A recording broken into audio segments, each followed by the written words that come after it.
Welcome to Versatile English with a new video lesson.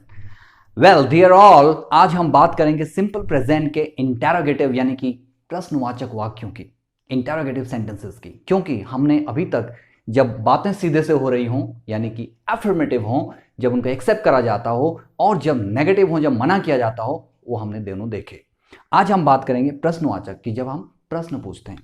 और प्रश्न कभी भी सिर्फ दो तरीके से पूछा जा सकता है। एक जिसको हम बोलते हैं क्लोज आंसर टाइप क्वेश्चन, यानी कि जब आपको आंसर यस और नो में मिलने वाला है, सिर्फ हाँ या ना में मिलने वाला है। और ऐसे सेंटेंसेस हिंदी में हमेशा और हमेशा एक ही शब्द जब शुरुआत में आता है, यानी कि क्या शब्द। हर बार आप क्या शब्द हिंदी सेंटेंस में आगे लेके आओगे, सिर्फ प्रेजेंट इंडेफिनिट में नहीं, किसी भी टेंस में, किसी भी वाक्य में। और इसका भी एक मास्टर रूल है, हमेशा जब भी क्या शुरू में आए, जब भी आपको आंसर यस और नो में मिलने वाला है, आपने सेंटेंस को स्टार्ट करना है हेल्पिंग वर्ब से, यानी कि सहायक क्रिया से। और सहायक क्रिया कोई हमारे लिए नई चीज नहीं है।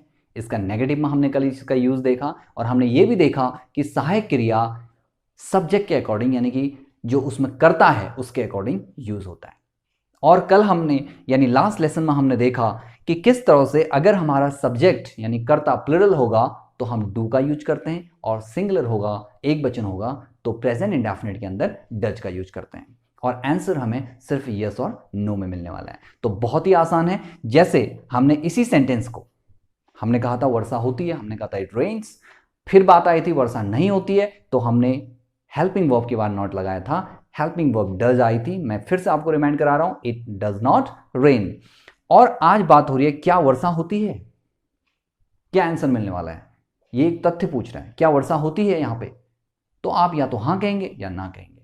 तो ऐसे सेंटेंस, क्या बच्चे खेलते हैं, हां या ना। क्या वो गिटार बजाता है, हां या ना। क्या आप दिल्ली जाते हैं, हां या ना।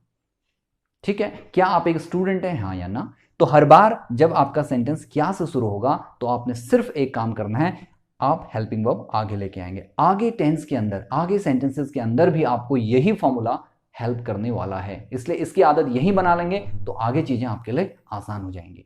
तो क्या वर्षा होती है, इसके लिए हमने फिर से क्या किया, सेंटेंस में चूंकि सब्जेक्ट सिंगुलर है, एक सिंगल चीज के बारे में बात हो रही है, तो हम हेल्पिंग वर्ब आगे ले आए डज। बाकी सीक्वेंस वही है, does it rain, question mark.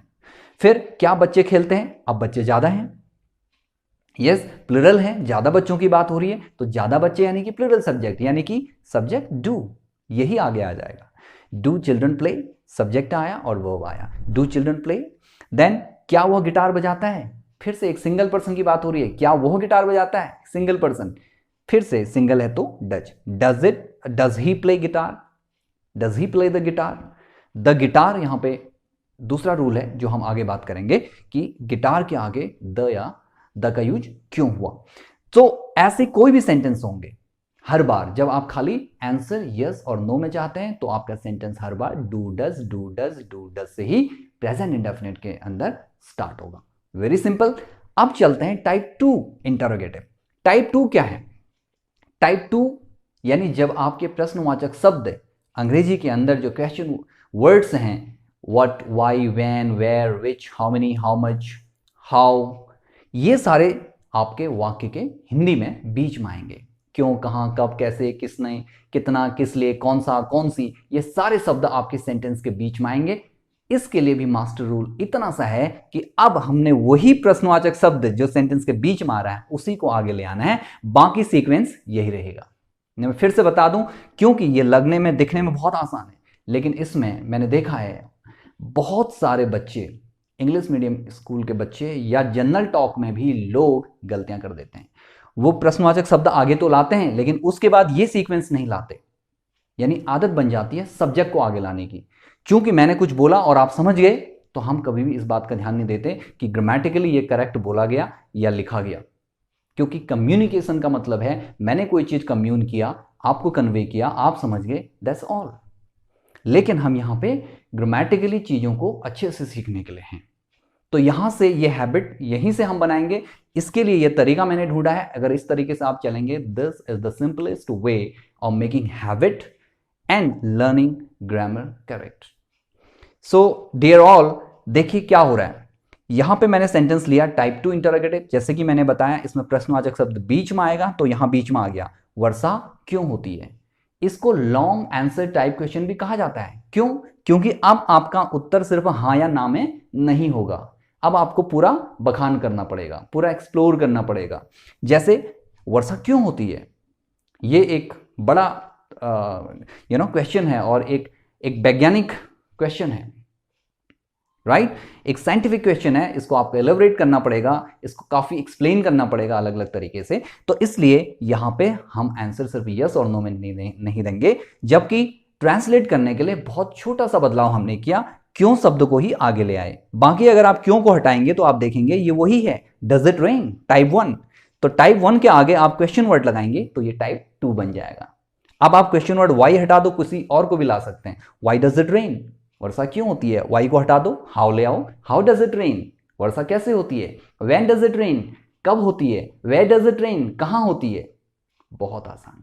उसी तरह से दूसरा सेंटेंस आप देखिए, जब यहां पर फिर से सब्जेक्ट आपका प्लुरल है, तुम क्या खाते हो। ये अभी क्या शब्द आगे था तो हमने उसके लिए हेल्पिंग वर्ब लाए, लेकिन अभी क्या उस चीज के बारे में पूछा जा रहा है, तो वो क्या शब्द यहां बीच में है और उसके लिए हम व्हाट यानी जो उसकी मीनिंग है उसको आगे ले आए। बाकी सीक्वेंस फिर से वही है। अगर मैं इसको खाली इतना पढ़ूं, डू यू ईट, ये टाइप 1 है, क्या आप खाते हैं, हाँ या ना। लेकिन मैंने उसके आगे प्रश्नवाचक शब्द लगा दिया, तो अब ये पूछ रहा आप क्या खाते हैं, व्हाट डू यू ईट, आप क्या खाते हैं। व्हेन डू यू ईट, आप कब खाते हैं। वेयर डू यू ईट, आप कहां खाते हैं। हाउ डू यू ईट, आप कैसे खाते हैं। तो हर बार जब आपका प्रश्नवाचक शब्द आगे आएगा तो आपका टाइप 2 इंटरोगेटिव बन जाएगा। ये बहुत आसान तरीका है दोनों तरह के इंटरोगेटिव सेंटेंसेस की हैबिट बनाने के लिए। तो आपको हैबिट बनाने के लिए एक मास्टर रूल यहां पे मैं देता हूं, या एक तरीका आपको बताता हूं कि आप एक सेंटेंस लीजिए। सपोज हमने एक सेंटेंस लिया, मैं एक सेंटेंस यहां पे ले लेता हूं। सपोज हमने ये सेंटेंस लिया, वर्षा होती है, राइट? अब इसको हमने ट्रांसलेट किया था, वर्षा होती है, अभी तो ये स्वीकारा जा रहा है और एक फैक्ट है, तो इट रेन्स इसको हमने बोला था। अब सोचिए, प्रैक्टिस का तरीका मैं आपको बता रहा हूं, जो मैंने खुद इस तरह से प्रैक्टिस करके सीखा। वर्षा होती है, फिर सोचिए नहीं होती है, तो आपको याद आ जाएगा, अच्छा नहीं होती है के लिए तो हम हेल्पिंग वर्ब के बाद नॉट लगाते हैं, तो इट डज नॉट रेन। फिर मनी मन टाइप 1 को सोचिए, क्या वर्षा होती है, तो क्या के लिए आपका हेल्पिंग वर्ब आगे आ जाएगा, तो डज इट रेन। फिर कैसे होती है, type 2 how does it rain. When does it rain, where does it rain. कोई भी सेंटेंस आप ले लीजिए, गाय हरी घास खाती है, काउ या the cow eats green grass. फिर नहीं खाती है, the cow does not eat green grass. Does the cow eat green grass, why does cow eat green grass, या when does eat, where does eat. क्या हो रहा है, हर बार आपका सेम तरीका है। अगर प्लुरल होगा तो डज की जगह डू आएगा। क्या बच्चे खेलते हैं, डू चिल्ड्रन प्ले। कैसे खेलते हैं, how do, where do, when do. आपका हर बार यही तरीका रहेगा। कभी भी इंग्लिश ग्रामर के अंदर थियरी बहुत ज़्यादा नहीं है। डियर ऑल, जो लोगों को चैलेंज आता है वो इनफ प्रैक्टिस न करने के कारण आता है, और हमें लगता है कि कोई टीचर या इंस्टीट्यूशन ही हमें बार बार कोई चीज़ पढ़ाएगा, बताएगा, तभी हमें वो आएगा। नहीं, ये सब आपके अपने हाथ में। कुछ सेंटेंसेस लीजिए, किसी भी सिंपल ग्रामर बुक से कुछ सेंटेंसेस पहले ले लीजिए और उनको बैठ के प्रैक्टिस करिए, उनको बोलिए, और आप देखेंगे कि ये सीक्वेंस आपके दिमाग में बैठ चुका है, आपके सबकॉन्शियस में है। अब ये गलतियां नहीं हो रही हैं। तो आज के लिए इस प्रैक्टिस को, इस एक्सरसाइज को आप प्रैक्टिस करिए और कनेक्टेड रहिए। चैनल को सब्सक्राइब कर लीजिए, आगे और इंटरेस्टिंग चीज़ें आनी है। हाँ, ये फाउंडेशन है, ये बेसिक है, इस पर आप थोड़ा सा एफर्ट पहले कर लीजिए इनफ, ताकि चीज़ें आगे आपके लिए आसान हो जाएंगी। और शेयर करिए लोगों के साथ, और लोगों को भी बेनिफिट दीजिए। Thank you so much.